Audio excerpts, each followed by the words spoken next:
Bob, when you rang that alarm bell back in 2004, 2005, of course I was a subscriber, our family was, and we decided that we were going to sell our farms immediately. We had 3 farms, and we put them up for sale, and what we did was we looked at on the internet for all the prices of all the farms that were comparable, and we priced ours below everybody else's. And we sold them immediately. And then the market started to collapse quickly.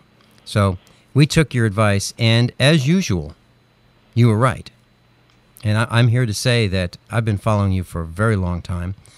And class, this is the best advice you're going to get from Bob Chapman. I agree. Bob, we're going to take a bottom of the hour break, and then we're going to come back, and you can talk about that, expand your comments on that issue and more. This is Mark Wright. I'm here with Vincent Finelli, and we are on USA Prepares, the radio program. We'll be right back. Please return to your seats. Class is now in session at usaprepares.com. Interact now by emailing instructor@usaprepares.com or text 417-200-4715. And now, Vincent Finelli and Mark Wright. Welcome back to USA Prepares, the radio program on KWTO 560 AM. We are speaking, Vincent and I, this is Mark Wright, we are speaking with international forecaster, economic world-renowned forecaster, Bob Chapman. Vincent, why don't you resume our interview? Bob, we were talking about real estate, but I just had a quick question pop up into my mind during the break. Do you think the White House is listening live on the internet to this program? Well, I don't know about your program, but I do know that they make a point of listening to every program that they know I'm on, and they have for many years. They don't like what I have to say. They don't like me very much.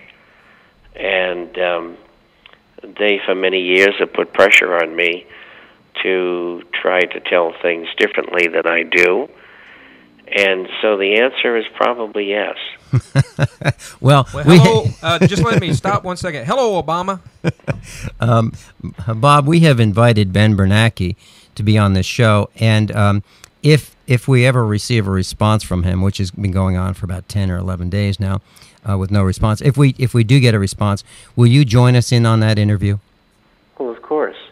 That'd be good. We were talking about the real estate. It's interesting. First of all, Mr. Bernanke is being forced not to tell the truth. And I think it's tragic because he allowed himself to be fitted into a job which nobody could extricate the American economy from. And I think he's doing the best he can, but he knows that what he's doing is not going to work, and I wonder what goes through his mind when he's told by those who tell him what to do, because he doesn't make the decisions. And obviously, he knows that he's bringing us right over the abyss. He knows that that's going to happen. That's right, and I don't know what's in his mind, but hopefully he'll participate when asked those questions. He can give his answers. Mm-hmm.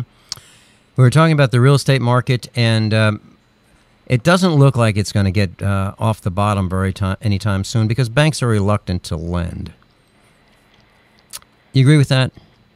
Well, yeah, that's true. And the government, through Fannie Mae, Freddie Mac, Ginnie Mae, and FHA, have been lenders for the last 3 years. And most of what they have been lending is subprime and alta loans. And those really are not the kind of loans that you want in this environment, because we know that they were what started the ball rolling downhill in the first place. And the government did anything they could to keep the real estate market from totally collapsing. You talk about banks private and public lenders, they are not making loans because they don't want to make those kind of loans, because usually 50 to 60% of those loans don't work out very well. And at the same time, the banks know very well the inventory problem. Normally, in a marketplace, you have 4 months inventory of residential homes for sale. Right now, it's around 3.25 years. Yes, that's true. Wow. And the inventory is going to grow over the next year by another 1 million homes, which you could take that figure, even if you have all of these perhaps 30-40% cash sales to people who pay cash for homes that are down 50, 60, 70, 80% from their highs. And those people that buy those are professionals usually. And they do that because they want to rent the homes out, because there is a demand for renting, because people are being foreclosed upon and they can't buy another home, needless to say, you don't want to, and so they rent. And so if you can buy a home for $60,000 that really is worth $130,000 or $120,000, that's good for the speculator. And the speculator rents them out.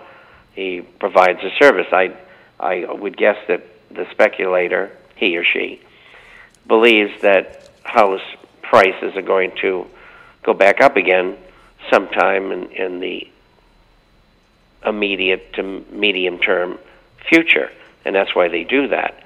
But were it not for them, the banks would be sitting on even more inventory. I think that's right. Bob, we have some questions from our class, and they've been pouring in since the last show. Now, the last show you spoke about liquidating your 401k, and a lady has emailed and said, my husband and I have been trying to figure a way to do this for some time, but have been told that we will have to pay it back. Is this correct, or are we not asking the right questions of our 401k advisor? No, they're right. Okay. If it is possible to take 100... The 401k 100... advisor is saying you can borrow, but you must pay the money back. It's a loan, and usually, depending upon the plan, the interest is paid to yourself very often. And so if you pay, let's say, 4% interest, the money is returned to your account, so to speak. But if you borrow, it must be paid back. What's happening is two different types of people are borrowing. Those who have lost their homes or are out of work, and their borrowing is because they're desperate. And so let's say they have $100,000 in their 401k. Usually they can borrow $50,000, and they're borrowing that to live on. Then there's another group that wants to borrow because they want to buy something other than the stocks and bonds that are being held in the 401k in their behalf. And they do that because they want to get involved, perhaps in real estate because they're professionals, but more often than not, it is to invest that money usually in gold and silver related assets. That's the second largest draw. And when people do that, when they buy the